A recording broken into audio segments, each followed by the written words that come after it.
Hey guys, so I'm going to show you guys how I got this hair color on this wig, and I'm going to show you guys also how I constructed the wig, how I dyed it, how I styled it. So there's going to be 3 videos on this.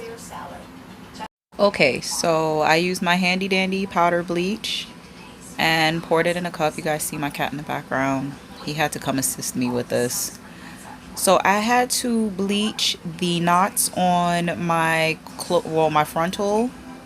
As you can see, I didn't leave the bleach on long though. So you get the developer, you mix it all up, and the purpose of bleaching your knots is so it looks more like a scalp than a piece of lace or whatever it is that your frontal is made with. And you don't want your bleach to be runny because you don't want it to bleed through your hair, especially if you're using a darker colored hair. But being that I used blonde hair, I really didn't have to worry about the color bleeding through, also because I was putting color on top of it anyway. So we just put the bleach once it is nice and thick. As you can see, and I just put it in a plastic cup because I don't know where my mixing bowl is. And you get your frontal, and then you just layer the bleach mixture onto the lace. And like I said, you don't want for it to be runny because it wouldn't stay the way it's staying on this. So, and I just use a plastic knife to just smear it on. And as you can see, it's a very quick process. Just be mindful of how long you leave your bleach on, because I have burnt some bundles in my day with this bleach. It will get extremely hot. I didn't even put this in foil. I just let it sit while I did the rest of this video. Like I said, I don't even think I left it on for 10 minutes because I usually end up coloring my lace anyway, whether it be with a spray or foundation or a lace tint. So I typically will just spray color my frontal, but for the sake of this video I was just showing you guys that you can bleach it. And see, now we're all covered in bleach, and we're going to move on to the next step. So for this video we are going to do the watercolor method. So I have my 2 purples, my Purple Rage and Violet Gem from Adore, who I love so much, my Maui shampoo and conditioner to pretty much condition my water. And as you can see, I did this in my kitchen sink. It's easier to do this in stainless steel versus you doing it in anything porcelain because it will stain. So I just use a metal pot that we really don't care about or utilize too much here. And I have some water and conditioner already in. I just added some more water and I mixed in the color. So I think this was the Violet Rage or Purple Rage that I used first. And I don't really use too much color. Like, it's not really necessary to use most of the color if you are looking for a lighter color. I like my colors dark. I'm not a pastel girl with my hair or my makeup, so I wanted it very vibrant and very dark. So I ended up using this whole bottle eventually. So just mix it in, and I just use warm water. I don't go extremely hot and I don't do extremely cold until I rinse. And I just use my hand to mix it. Your hands will get stained doing this, but you'll live.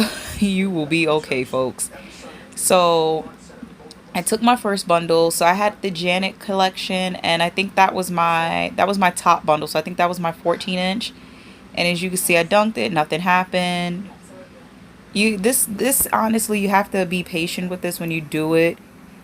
And the payoff is wonderful because you're not spending hours upon hours, putting color on top of it. Even though if you do the color when the hair is dry, of course it will saturate the hair more, but the watercolor method is pretty much a faster way of doing this. What I should have did, and you guys will see for the next few bundles, what I ended up doing, I untangled and unraveled the hair. I did not unravel this bundle, which I felt so stupid after the fact, because it was a tangled mess. So you can see how well the color is starting to take, and you're going to want to unravel the hair just so it can get into those wefts and it can get all through the hair, because on the surface it looks like everything is nice and purpley, but then as you can see, as I'm trying to take the rubber band off, it's not all colored all the way through. So I had to actually unravel this while the hair was wet, and that is a huge no-no, folks. Never untangle your bundles when they are wet, because they will become a tangled mess, and nobody has time for that. I know I didn't have time for it, but and then as you can see, like I said, I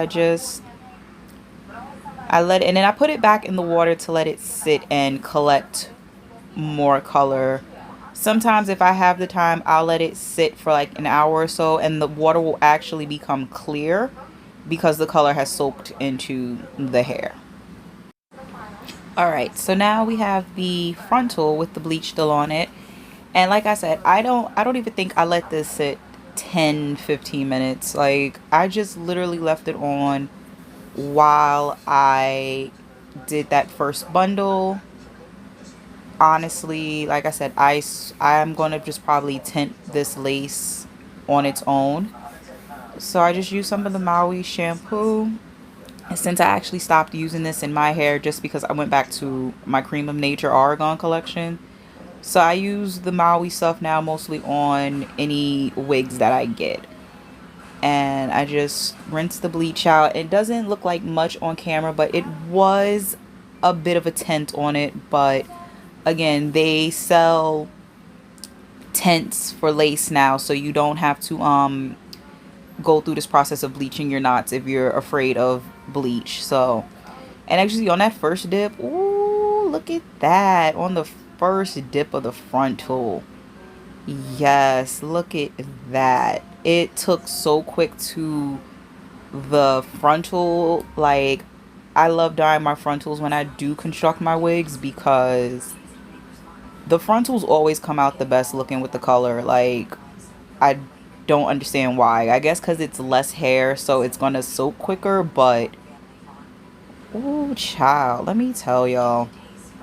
And as you can see, the bundle definitely now is saturated fully, and the color is mostly dispersed. As this dries, the color may possibly lighten. See what I was telling you guys about unraveling? You're going to see the struggle that I had, right? Because I played myself trying to unravel this wet bundle, and the color wasn't inside where the wefts are coiled and rolled. So I had to attempt to pretty much unravel this bundle in the sink, and it was just a mess trying to unravel it. So I actually did not completely unravel it. Like, I just got the wefts loose so the color would get in between. You guys will see in another video how I eventually did get the bundle unraveled, and we will go from there. So I'm just trying to just now get the wefts to take some more color. Like, sometimes the wefts will take the color, sometimes they won't. Like I said, if you leave it long enough, the wefts will change colors. But it was just for the sake of me getting these videos up and out and this wig constructed, I did not let the wefts sit for hours on end. And then typically, as you guys saw in my first hair dyeing video, I usually dye my hair when it's dry. I will usually either buy the wig already made, or I will construct the wig first and then I would dye the hair. But you know, I know some people love this watercolor method, so I decided to do that. And I've done a few wigs with this method, but again, I guess it's a matter of just like what you like more, and what you have the time to do. Like I said, if you don't have the time to dye a full wig, this will save you, not even a joke. Like, this would save you so much time. I know typically for me, when I dye a full wig, it takes me anywhere from 45 minutes to maybe 90 minutes to do a complete wig. Longer if it's multiple colors. If it's one solid color, I can probably get through it in about an hour or less. But if it's two, three, four colors, forget it. You won't see me for an hour and a half. But this, to dye the bundles completely, it probably only took me 15-20 minutes from beginning to end. Like, you guys see how I'm struggling to untangle this. So my advice, if you ever forget to unravel your bundles, is to just dye them as best as you can, unravel the wefts at least, and then once the hair begins to partially dry, you can probably unravel it yourself and not destroy the hair, because you don't want to destroy your bundles at all. So let's not do that, folks. Okay, so now we are doing our second color, which was the violet gem, which in hindsight I will never get again, because this color I thought was going to be this crazy purple and it was not. So this came out rather on a pinky side. As you can see in the water, it looks kind of magenta, which I wouldn't have even been too caught up on that. But it was not purple. Like, it was a very deceptive name for a hair dye. So this, I think, was my 18-inch. And you can see I unraveled it this time, folks. I made sure to take these bundles apart, take the rubber bands off, because I was not going to detangle 3 bundles of hair. So I made sure to just take them apart this time and got them as far apart as I can. I left them doubled at least. Like, I would say not to unravel it to a single track. Leave it doubled at least, because also if you make it a single track, it will get tangled. I have had that problem with dry hair or hair that was in the process of drying while I was constructing a wig. It's very hard to maneuver a tangled single track. So you can see I took it and I just dipped it back into the pot, and you can see it picked up pink. And it's not the camera, it was pink in person, and as you guys saw in the intro video, that it looks pink. So after I record the rest of my videos, I'm definitely going to dye at least the back of that wig a darker purple. The purpose of this was that I realized I didn't have a purple wig. I have several wigs actually with purple hair. I have a blue and purple gimmick. I have a blue, purple, pink gimmick.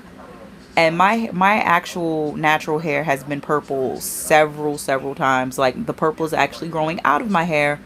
So, and I thought that this violet gem would be awesome, because I've used the African violet, and the African violet is a really vibrant purple, but it gives off very blue undertones.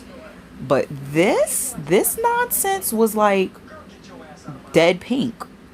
I was very upset. So this is the 16-inch. The pack that I brought was a 14-inch closure, a 14-inch bundle, a 16-inch bundle, and an 18-inch bundle from the Janet collection. And I just went to my local beauty supply store. Like, they definitely have these in the beauty supply stores, and I live for 613 hair. As you guys have come to know, my life has not been the same since I found 613 hair. I used to be one of those girls that I would buy brown bundles and have to bleach them. And like I said previously, if you're not paying attention to how much bleach you're putting, how long you're letting it sit, you can burn the hair. Like, I had a bundle smoke on me one time when I bleached it. I left it in the foil, I guess either too long, I had it wrapped too tight, and it was a mess. And as you can see, I did add a little of the the other purple to the water because I thought that would help darken this, but it did not, folks. Like, it really, I played myself with this particular purple, and had it even been like a lavender, I wouldn't have been so mad, but this really just came out pink. So, but the beauty of hair when you dye it and it's a light pastel-y color like this, you can always put a darker color over it and the darker color will take. It is harder to do it the other way around if you have a darker color and you want to lighten it.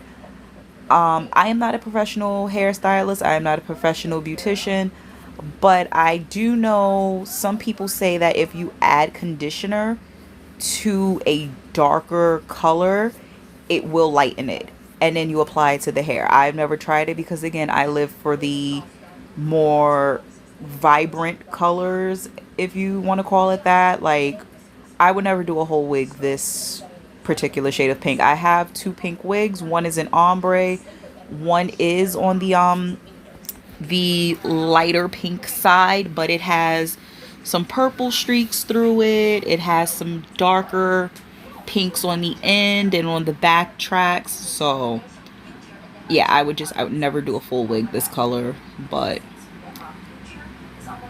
it was just a mess, guys. And like you can see here, I just ended up adding more of the darker purple because it wasn't where the vision I had going for this. Most of the time my wigs are just very whatever color I'm feeling at the moment in the beauty supply store, but like this, I had a particular vision, and that violet gem just not, it didn't help me at all. So, and I added just a little bit more just because the water was getting clear. So you just want to make sure while you're doing this, your water doesn't, you know, get too clear on you, because you're going to have to constantly add more color. So as you can see with the mixture of the two colors, this came out a little bit more purpley, lavendery. Yeah, so this came out better than that pink, I think.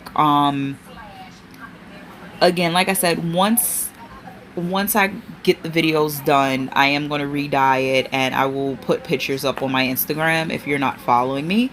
Talia Jeanette 01, no spaces, no underscores, and you will see the pictures on there. So, and also just be mindful. I said do this in a stainless steel sink.